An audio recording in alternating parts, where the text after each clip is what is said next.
नमस्कार दोस्तों, स्वागत है एक और नई वीडियो में। दोस्तों आज की इस वीडियो में हम आपको बताने जा रहे हैं आपके कक्षा 10वीं का जो प्री बोर्ड का पेपर हुआ था 2020-21 में, तो विषय हिंदी का पूरा सॉल्यूशन हम बताएंगे। इसलिए वीडियो को लास्ट तक जरूर देखें, वीडियो को बीच में कहीं भी स्किप ना करें। आपको पूरा सॉल्यूशन बताया जाएगा। तो यहाँ पर देख सकते हैं कुछ महत्वपूर्ण निर्देश दिए गए हैं, तो इन निर्देशों को आपको ध्यानपूर्वक पढ़ लेना है, ठीक है।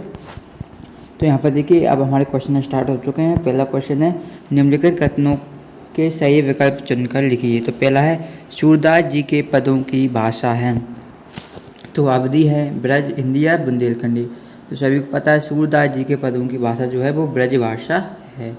दूसरा था हमारा, लोक संस्कृति का जन्म हुआ है। तो सभी को पता होगा लोक संस्कृति का जन्म गाँव में हुआ है। तो ब नंबर का जो आपका ऑप्शन रहेगा वो बिल्कुल सही रहेगा। तीसरा था, निंदा रस के लेखक हैं। ऑप्शन है जयशंकर प्रसाद, हरिशंकर परसाई, प्रेमचंद या हजारी प्रसाद द्विवेदी।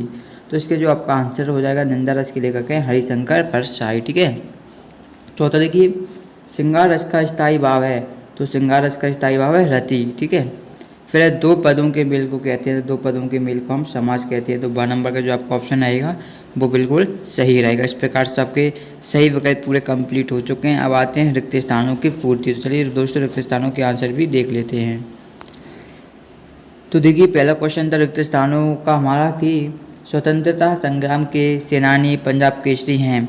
तो यह हैं लाला लाजपत राय। तो इस तरीके से आपको लिख देना, लाला लाजपत राय, ठीक है। यहाँ पर लिखा हुआ भी आप चाहे देख भी सकते हैं, ठीक है। दूसरा था, पद की पहचान कविता के रचयिता हैं। तो पद की पहचान है हरिवंश राय बच्चन, ठीक है। हरिवंश राय बच्चन पद की पहचान, ठीक है।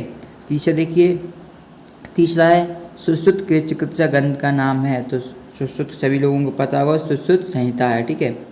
इस तरीके से आपको लिख देना है सुश्रुत संहिता, ठीक है। इस तरीके से आपका क्वेश्चन तीसरे रिक्त स्थान का आंसर हो जाएगा। चौथा देखिए, अर्थ की दृष्टि से वाक्य के प्रकार होते हैं। तो अर्थ की दृष्टि से वाक्य के 8 प्रकार होते हैं, ठीक है। अगर रचना की बात कही जाए तो रचना के आधार पर वाक्य के 3 प्रकार होते हैं, ठीक है। आपको दोनों याद रखना है, ठीक है। अब देखिए पांचवें, गीत का छंद के प्रत्येक चरण में मात्राएं होती हैं। तो गीत का छंद के प्रत्येक चरण में 26 यानी कि 26 मात्राएं होती हैं। इस तरीके से आपका आंसर हो जाएगा, ठीक है।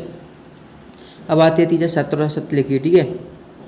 पहला है, बालक राम अवध के राजा दशरथ के पुत्र थे। तो हमें बताना है या इससे सत्य है या असत्य, ठीक है। तो दोस्तों पहला आपका क्या हो जाएगा, असत्य हो जाएगा, क्योंकि जो बालक राम थे वो अयोध्या के राजा के, ठीक है। आपको ध्यान में रखता है अयोध्या के राजा दशरथ के पुत्र, यहाँ पर अवध लिखा गया इसलिए आपका असत्य हो जाएगा, ठीक है। दूसरा देखिए, स्वामी रामचरित एक बार जापान गए थे। तो यह बिल्कुल सत्य गए थे। फिर तीसरा है, निंदक समाज में सम्मान का पात्र होता है। तो यह दोस्तों असत्य, क्योंकि निंदक समाज में सम्मान के पात्र नहीं होते। चौथा देखिए, जैसे जीता न सके उसे विजयी कहते हैं। तो ये भी आपका असत्य हो जाएगा। पाँचवा, जहाँ लोक सीमा का उल्लंघन हो वहाँ अनुयुक्त अलंकार होता है। दोस्तों यह भी असत्य हो जाएगा। आई थिंक वहाँ पर अतिशयोक्ति अलंकार होता है, ठीक है। इस तरीके से प्रश्न के बाद 3 सत्य और असत्य आपके हो जाएंगे। उसके बाद आता है आपका सही जोड़ी बनाइए, ठीक है। तो देखिए पहला है, मातृभूमि का मान। तो ये हो जाएगा हरिशंकर हरिकृष्ण प्रेमी, ठीक है। दूसरा है, बेटियां पावन दुआएं हैं। तो ये हो जाएगा अजहर हाशमी। तीसरा है, जिस चिर सजग आंखें उन्हीं दी। तो महादेवी वर्मा। और नाटक में अनेक अंक होते हैं, सभी को पता होगा। और महाकाव्य में जीवन का संपूर्ण चित्रण होता है, ठीक है। तब अगर खंडकाव्य की बात करें तो जीवन के किसी एक भाग का वर्णन किया जाता है खंडकाव्य में, महाकाव्य में समग्र किया जाता है, ठीक है। प्रश्न 5 देखिए, कोयल की उसके किस गुण के कारण पसंद किया जाता है। तो उसकी मधुर वाणी होती है जो कोयल की, उसकी मधुर वाणी के कारण पसंद किया जाता है। तो आप लिख सकते हैं मधुर वाणी, ठीक है। इस तरीके से आप लिख देंगे तो आंसर सही है। यहाँ पर देखिए प्रश्न को एक शब्द या वाक्य में लिखने था। अगर आप मधुर वाणी लिख देंगे तब भी आपका सही रहेगा।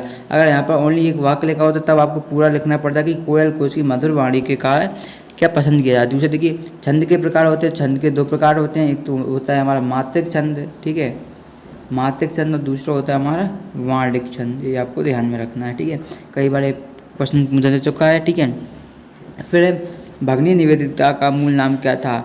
तो उनका मूल नाम था मार्गरेट, ठीक है, मार्गरेट। इस तरीके से आपको लिख देना है। चौथा देखिए, जगन्नाथ का संधि विच्छेद का संधि का नाम लिखिए। तो जगन्नाथ होता है जगत, जगत प्लस नाथ, ठीक है।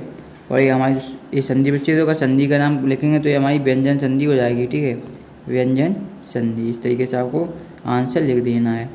अब देखिए नेक्स्ट हमारा किन्हीं दो महाकाव्यों का नाम लिखना है। दोस्तों महाकाव्य काफ़ी सारे, आप कोई भी दो लिख दीजिए। मैंने यहाँ पर देखिए रामचरितमानस लिख दिया और कहानी लिख दिया, ठीक है। इसके अलावा आप जो चाहें, अगर आपको और दूसरे याद हो तो आप वही भी लिख सकते हैं, ठीक है। तो ये थे आपके ऑब्जेक्टिव के सॉल्यूशन। और दोस्तों अगर आपको इन क्वेश्चन आंसर को सॉल्यूशन चाहिए तो आप हमारे टेलीग्राम ग्रुप को ज्वाइन कर लीजिए, वहाँ पर आपको इन सभी क्वेश्चनों के सॉल्यूशन मिल जाएंगे, ठीक है।